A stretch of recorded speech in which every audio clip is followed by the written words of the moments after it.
оюутлогын сонсгол дээр оюутлогын бүлэг ордод хамаарах одоо Ontrek компани эзэмшилд байгаа 2 лицензийн асуудлыг яах вэ гэдэг асуудал нэлээд түлхүү хөндөгдлөө. Гэхдээ ер нь бол үндэсний баялагын сангийн тухай хуультай үндсэн хууль зэргийн хуулийн үзэл баримтлаар бол за энэ одоо ордод хамаарч байгаа энэ 2 лиценз нь Монголын төр бол ямар нэгэн одоо маргаангүйгээр 34% эзэмших ёстой юм а гэсэн байр суурь улс төрчдийн одоо талаас бол за их хурлын түвшинд бол нэлээд яригдлаа. Та энэ дээр эдийн засгийн хувьд яг ямар байр суурьтай байна? Нэг талд хувийн компани одоо лицензийн асуудал яваад байдаг, нөгөө талд хуулийг хэрэгжүүлнэ гэдэг. Энд миний хувьд яг тэр Монгол улсын хувьд 34% авснараа харьцангуй эргээд 34%-тайгаа холбоотой асуудалд ороод байна шүү дээ. За Ontrek дээр ч гэсэн бусад ордууд дээр ч гэсэн төр бүгдийг авна гэдэг байгаа нь бол тийм чухал биш. Эндээс яаж өндөр өгөөжийг Монгол улс хүртэх вэ? Түүнийг ард түмэндээ яаж зөв хуваарлах вэ? Тэр өгөөжийг яаж бид зөвөр ашиглах вэ гэдэг дээр л асуудал байгаа. Бидний хийсэн судалгаагаар ч бас бид нэг судалгаа хийсэн. Тэрэн дээр ч гэсэн харагдаад Монгол улсын иргэд бол бүхэлдээ нийтээрээ уулуурхайг үзэн ядаад эсэргүүцээд байгаа юм байхгүй. Хамгийн гол нь уулуурхайн салбарын орлогч нь хаачаад байгаа юм бэ? Одоо нүүрсний хулгаймалгыг бол иргэд их эсэргүүцэж нь хоёрдугаарт уулуурхай эрдэнэт оюутлогоо бусад ордуудаас төсвийн 30% нь орж ирдэг. Эдийн засгийн 4/1-ийг нь уулуурхайн салбар эзлээд байгаа мөртлөө эндээс их хэмжээний мөнгө орж ирээд байгаа чинь иргэдэд бодтойгоор мэдрэгдэхгүй байна. Эдийн засаг иргэдийн амьдралыг сайжруулахад мэдрэгдэхгүй байна. Энэ дээр л гол анхаарлаа бид хандуулах ёстой. Тийм учраас өнөөдөр бидний хувьд 34% нь алдаа байсан бол дараагийн төслүүдээс бид заавал 34%-ийг авах гэдэг хаалбгүйгээр затвар, роялтигаа өндөр тавиад Монгол улсын өгөөжийг нийт нийгэм эдийн засагт хүртэх, ард иргэдэд хүртэх өгөөжийг өндөр байлгах талаас л харах ёстой. За төрийн эдийн засгийн бодлого талаас нь харуул өнөөдрийг хүртэл саяхныг хүртэл ингээд бид сүүлийн 3 жил төр авах ёстой, баялагын сандад төр төвлөрүүлж байгаад ингээд хуваарлах ёстой юм. Стратеги ордууд гэдэг зүйл нь төрийн өмчөд байх ёстой гэж яриад байна шүү дээ. Төрийг ингээд томруулах бол тийм сайн зүйл биш. Төр томруулаад ард түмэнд халамжийг тараагаад төр өөрөө өглөгийн эзэн харагдаад байх нь эдийн засгт тийм сайн зүйл биш. Хамгийн гол нь өндөр өгөөжийг л авах ёстой. Дээрээс нь энэ төр ингэж нийгэмчлэх гэдэг байгаа энэ үзэгдэл нь өөрөө уулуурхайн салбараа гацаачлаа шүү дээ. Томоохон ордууд нээгддэггүй, томоохон ордууд ашиглалтанд ордоггүй. Одоо байгаа ордууд нь томоохон хэмжээний нөөцийн хайгуул хийгээд нөөцөө нэмэгдүүлэх боломж байхгүй. Тэгээ нөөцөө нэмэгдүүлэх гэхээр эргээд стратеги орд болчих гээд байдаг. Тэгэхээр төр авчих гээд байдаг. Энэ байдал руу орсон. За өчигдрийн сонсголыг зүгээр хөндлөнгөөс ажиглахад зарим талаар бид жоохон сөрөг тийм одоо өөр бусдын өмнө өөрсдийгөө муухай харагдуулах, зарим хүн тодрон гарах гэсэн тийм л үйл явц болж байгаа шиг. Хамгийн гол нь ард түмний өмнө энэ оюутлогын гэрээ яаж сайжруулах боломжтой, өнөө хүртэл бидэнд ямар өгөөж хүртсэн, энэ нь ямар байх боломжтой байсан, цаашдаа оюутлогоо болон бусад төслүүд дээр бид юуг анхаарах ёстой вэ гэдэг бодиттой тооцоо судалгаатай мэдээлэл энэ дээр явагдахгүй байна.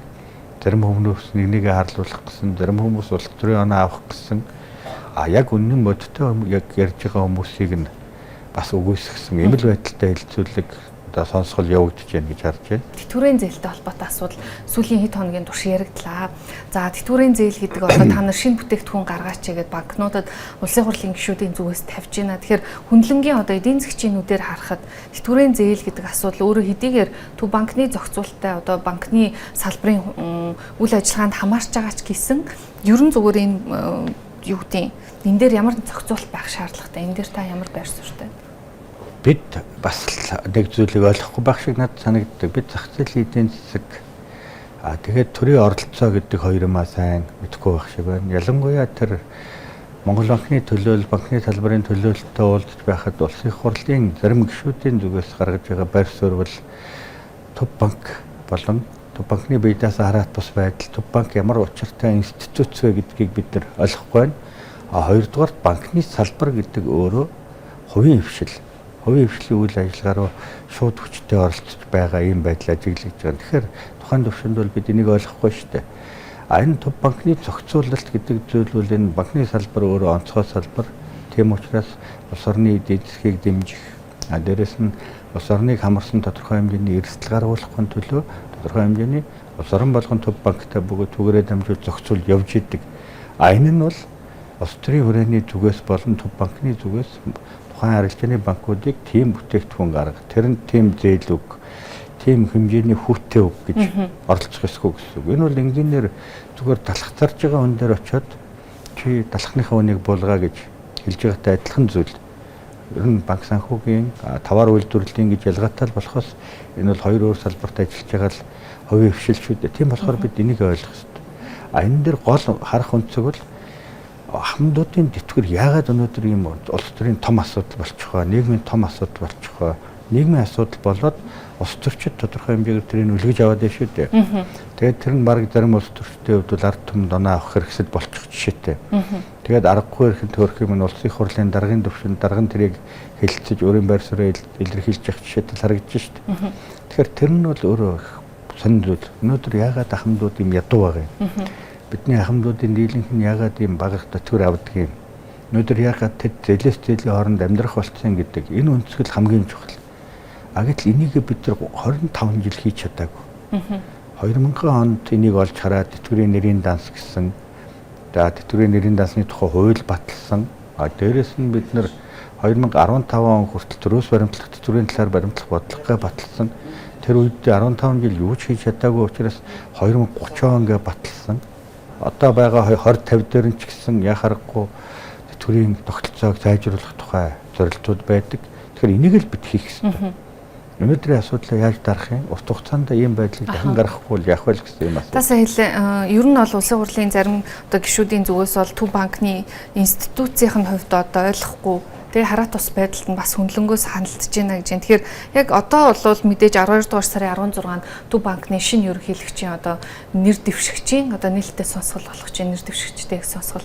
Тэгэхээр хараат ус байдлыг хадгалах тэгээ төв банкны онцлогтой энэ институцийн одоо шинэ удирдлага хэн байх вэ гэдэг дээр бас олон нийт нэлээд анхаарал хандуулж байна. Таны хувьд одоо нэр дэвшиж байгаа нэр дэвшигчдэр ямар ихтгэл хүлээлгэж байна? Ямар хуу одоо эдийн засгийн хувьд яг юу гэж харж байна? За юуны өмнө энийг ярихын тулд бид нар өнөөгийн нөхцөл байдал нь ямар байна вэ? Дөнгөж сая та бүхэн ярианд гарлаа төв банкыг бид нар ямар өнцгөөс хардаг юм бэ? Улс төр нийгмийн хүрээнд дээрээс нь төв банкны бие даасан хараат тус байдал гэдэг бол асар алдагдсан. Тодорхой талуудын дайралтанд их өртдөг юм л институт. Тийм учраас өнөөдөр төв банкны хувьд нөгөө яг бодлогын үүрэг, мөнгөний бодлогын үүрэг хэрэгжүүлэх орон зай бол их хязгаарлагдмал болцсон. Санхүүгийн хувьд ч гэсэн хязгаарлагдмал болчихсон төсвийн тэлэлт маш өндөр. Төв банкны мөнгөний бодлогын орон зай хязгаарлагдмал. Улс төрийн хувьд ч гэсэн төв банкыг Монгол Улсын их хурлаас томилдог ч гэсэн бие даасан хараат бус институт гэдгийг ойлгож байгаа ойлгомж нийтийн дунд багтай. Төв банкаар юу ч хийлгэж болно гэдэг ийм байдалтай харж байгаа. Ийм үед бол ерөнхийлөгчөөр болох юм бол тийм таатай орчинд ерөнхийлөгч болж байгаа хэрэг биш болж байгаа. Нэр дэвшигчийн хувьд бол нэг нэр дэвшигчийн нэр яваад. Тэгэхээр энэ нэр дэвшигчийн хувьд бол би маш эргээр харж. Өнөөдөр төв банкыг бие даасан хараат бус байлгах, улс төр нийгмийн энэ орчинд төв банкны үйл ажиллагааг зөвөр удирдах томоохон сайн менежер хэрэгтэй юм болов уу гэж би харж байгаа юм. Тэрээс төв банкны газрууд, төв банкны судлаачид, газрын дарга нар, удирдлагын төвшөнд ажиллаж байгаа мэргэжилтнүүд бол банкирийнхаа хувьд бол Монгол банк юу хийвэл зохистой вэ гэдгийг бүрэн хийчих юм чадвартай. Нэр дэвшигчийн хувьд бас нэг онцлог байгаад байгаа юм. Өнөөдөр улс төрд байгаа хүмүүсийг би хоёр янзаар харж. Олон улс төр болон тодорхой албан тушаал эрхэлсэн хүмүүсийг. За зөвхөн зарим нь бол тоноор ороод ирсэн гэж ярьдаг. Гэтэл одоо нэг л нэр дэвшигч байна. Тэр нэр дэвшигчийн хувьд багаас нөгөө эхнээс нь эхлээд мерит зарчмаар явсан, судалгаа шинжилгээнээс эхэлсэн, мэргэжилтнээс эхлээл ажиллаа хийсэн, тэгэл үнэлэгдээд явсан, хэрэгцээтэй цэгүүдээр томилогдож тухайн ажлаа харьцангуй гайгүй хийж исэн, сайн хийж исэн ийм л менежер харагдаж байгаа. Тэгэхээр энэ хүний хувьд бол яндрын ажил хийж исэн боловч тухайн ажлууд дээр нь туршлагатай гэж харах, мэргэжилтний хувьд судлаач шинжээчээс эхэлсэн цэвэр мэргэжилтэн байна гэж харах, боловсрол мэргэжлийн хувьд ч гэсэн шаттараа төсөө явсан ийм байдал харагдаад байгаа учраас төв банкн дээр өнөөдрийн энэ нийгмийн эдийн засгийн нөхцөлд бол энэ наран зогт гэдэг нэр дэвшигч бол харьцангуй тийм боломжийн кандидат байна гэж би бол хувьдаа харж байгаа юм. Харамсалтай нь энэ хүний өмнө бол олон сорилтууд тулгарна. Тэгэхээр энэ хүнийг тавьж байгаа улс төрийн томилгоо тэр нэр дэвшүүлж байгаа субъект нь бол улсын хурал байна. Гол нь томоохон Нөгөөгийн нийгмийн тулгамдсан асуудлуудыг олж хараад энэ хүнийг хэрэгтэй шаардлагатай гэж үзээд мэрэгчлэнийх нь хувьд үнэлээд тавьсан байх гэж бодож байна.